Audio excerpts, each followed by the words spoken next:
여러분 안녕하십니까? 이어서 원주권 뉴스입니다. 영서 지역은 폭염주의보가 사흘째 이어지면서 오늘도 무더위가 기승을 부리겠습니다.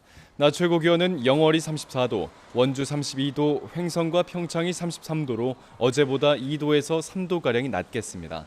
기상청은 내일 새벽부터 영서 북부 지역에서 비가 내리기 시작해 내일 낮부터 강원도 전역으로 확대되면서 더위는 한풀 꺾일 것으로 내다봤습니다. 40대 노동자가 산업재해를 당하도 진단을 둘러싼 의사들의 대립 때문에 산재를 인정받지 못하고 있습니다. 근로복지공단 질병판정위원회와 진단을 내린 나머지 병원들의 관점이 엇갈렸기 때문인데요. 기약 없는 싸움 속에 노동자는 억울함을 호소하고 있습니다. 보도에 이병선 기자입니다. 이삿짐 센터에서 7년가량 일해온 권영욱 씨는 지난 2018년 일을 하다 다쳐 치료를 받던 중에 양쪽 어깨에 이상을 발견하고 근로복지공단에 산업재해 보상을 신청했습니다. 공단의 업무상 질병판정위원회 심사 결과 오른쪽은 산재로 인정됐지만 왼쪽은 인정받지 못했습니다.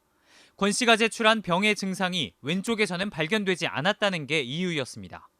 심사에서 자문을 맡았던 공단 측 의사는 신청한 병 대신 다른 병증이 왼쪽 어깨에 있다고 소견서에 적었습니다. 문제는 다른 병증 역시 산재로 인정되지만 신청한 병이 아니라는 이유로 승인이 거절됐다는 겁니다. 권 씨는 다른 병명이 있을 가능성을 진료받았던 병원들에 문의했지만 돌아온 것은 면박뿐이었습니다. 더 이상 이거 갖고 두 번 다시 얘기하지 말라고. 진단서를 써달라면 나는 내가 보이는 만큼에 비해서 진단서를 더 주고 싶다. 근데 이걸 갖고 명충석이니 보인다 안 보인다. 해적문제 파일이 많네. 진료를 받은 병원과 심사를 맡은 위원회의 병명이 엇갈리면서 2년 동안 2번이나 산재 심사에서 탈락한 권 씨에게 근로복지공단은 억울하면 다시 신청할 수 있다며 세 번째 신청을 권유합니다. 다시 제출을 한다거나 이러면 다시 검토를 또 할 거거든요. 그 상병이 아닌 다른 상병에 대해서 만약에 내신다고 한다면 별도의 처분이기 때문에요. 하지만 다시 신청을 한다고 해서 인정을 받을 수 있다는 보장은 없습니다. 다음번 심사에서는 이전과 다른 자문 의사들이 또 다른 병명을 말할 가능성이 있기 때문입니다. 의사들의 자존심 싸움에 산재를 당한 노동자의 삶은 억울함만 더해가고 있습니다. MBC 뉴스 이병선입니다. 철원에서 자가격리 중이던 20대 남성이 자가격리 해제를 앞두고 코로나19 확진 판정을 받았습니다. 강원도에 따르면 철원 갈마읍에 사는 20대 남성은 지난 8일부터 10일 서울시 중랑구의 한 헬스장을 이용했고 이 과정에서 확진자가 접촉했습니다. 이후 곧바로 실시한 진단검사에선 음성 판정을 받았고 어제 자가격리 해제던 진단검사에서 무증상 양성 판정을 받았습니다. 현재까지 접촉자는 부모 2명으로 다행히 음성 판정을 받은 가운데 이로써 도내 코로나19 확진자는 63명으로 늘었습니다. 원주 횡성 지역에서 나타난 낙엽송 집단 피해 원인은 매미나방 유충이 갉아먹은 것으로 생육에는 지장이 없다는 진단이 나왔습니다. 북부지방산림청은 최근 병해충 전문가 그룹이 모인 회의에서 이같이 진단했다고 밝혔습니다. 전문가들은 매미나방 유충 피해는 낙엽송 생육에는 지장이 없지만 새로운 잎을 생성하는 과정에선 수분이 많이 필요한 만큼 지속적인 모니터링과 매미나방의 변태 과정별로 적합한 방제가 필요하겠다고 강조했습니다. 건강보험공단이 주민들이 찾아가지 않는 4대 보험 환급금 정리에 나섭니다. 거주지가 명확하지 않아 환급금 안내문을 받지 못하거나 소액의 경우 신청하지 않은 주민들을 위해 집중적인 홍보를 진행하고 공단 고객센터 등을 통해 환급금 발생 내역도 확인해 줄 것을 당부했습니다.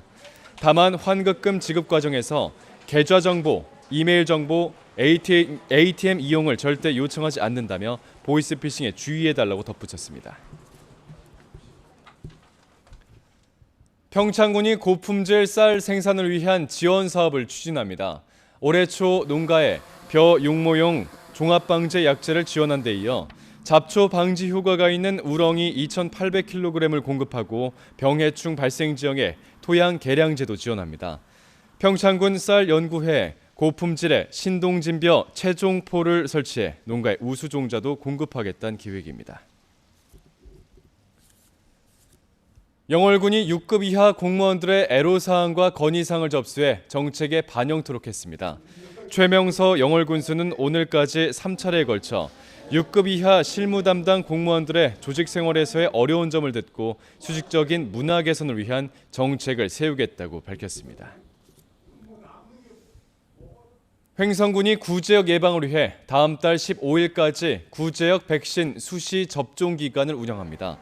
접종 대상은 지난 4월 일제 접종 이후에 태어난 송아지 등 한우 7,700여 마리로 50마리 미만 농가는 읍면 행정복지센터에서 백신을 무상으로 공급받아 직접 접종하거나 공수의 접종이 지원되겠습니다. 횡성군은 구제역 백신 항체 형성률이 평균 90% 이상이라며 항체 형성률이 낮은 농가는 개선될 때까지 추가 접종과 재검사를 실시할 계획입니다. 코로나19의 영향으로 운영이 중단됐던 원주 지역 실내 공공체육시설이 제한적인 운영에 들어갑니다. 원주시는 국민체육센터와 농민문화체육센터, 드림체육관을 철저한 방역체계 속에 원주 시민에 한해 개방토록 했습니다.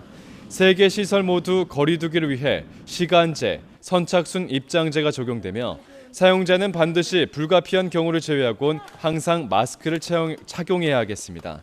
국민체육센터 농구장과 에어로빅, 요가 등은 정식 개관식까지 운영하지 않습니다.